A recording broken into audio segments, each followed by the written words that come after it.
मैं आपको कुछ तरीका बताता हूं जिससे आप अपनी लर्निंग को और एनहेंस कर सकते हैं, ठीक है, और अच्छे से चीजों को सीख सकते हैं। तैयारी देखो बहुत सारे लोग करते हैं, लेकिन इफेक्टिव वे में स्टडी करना, अगर आपने चीज अपना ली तो आप अच्छे से चीजों को रिकॉल कर पाएंगे। जब आपके सामने क्वेश्चन आता है, जब आप प्रैक्टिस करते हो, जो एक होता है ना लॉन्ग मेमोरी, कौन सी होती है, रिटेंशन वाली मेमोरी, जो आपके दिमाग में छप जाए।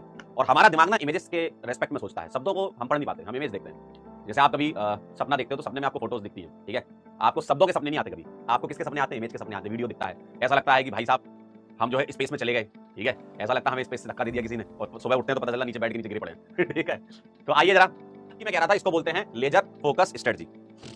सर इसका मतलब क्या है, इसको समझना जरा, और इससे आप अपनी लर्निंग को एनहेंस कर सकते हो।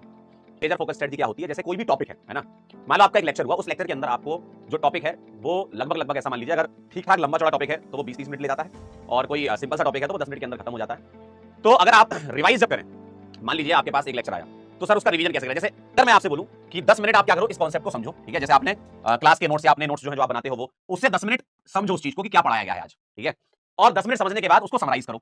सर समराइज हम कैसे करें, आपने 10 मिनट पढ़ा, कुछ मेमोरी में आपके गया होगा, 10 मिनट आपने कुछ पढ़ा होगा कि भैया चेन आइसोमेरिज्म में ये होता है, पोजीशन आइसोमेरिज्म में ये होता है, ये सब चीजें आपने पढ़ी होंगी, मैंने कुछ कॉन्सेप्ट समझाए होंगे आपको, है ना।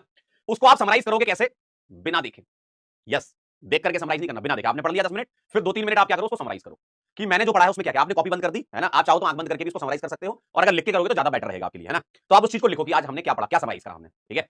तो 2-3 मिनट में इसको आप समराइज कर लीजिए इस टॉपिक को, और उसके 2-3 सवाल लगा लीजिए जो कि आपको होमवर्क देता हूं मैं। समराइज करने के बाद होमवर्क कीजिए, अगर होमवर्क का सवाल नहीं बन रहा है तो वापस यहां चले जाइए, फिर समझिए, फिर समराइज करिए, फिर सॉल्व करिए, ये लूप चलेगा आपका।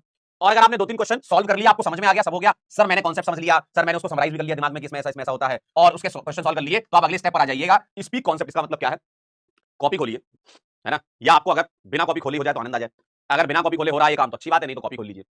उसमें क्या करिएगा, आप ऐसा समझिए कि आपको सामने कोई बंदा बैठा है आपके, और आपको उसे समझाना है, और आवाज दे के समझाइए, मन में नहीं, ऐसा जैसे मैं आपको समझा रहा हूं ना, जैसे मैं आपसे बातें कर रहा हूं, आवाज आनी चाहिए, ठीक है। तो आवाज देकर के आप उसको समझाइए उस चीज को। आप ये समझ लीजिए कि आपके सामने आपका दोस्त बैठा हुआ है, ठीक है, या कोई भी बैठा हुआ है, आपको उसे समझाना है कि भैया चेन आइसोमेरिज्म क्या होता है, मैं तेरे को समझाता हूं, है ना।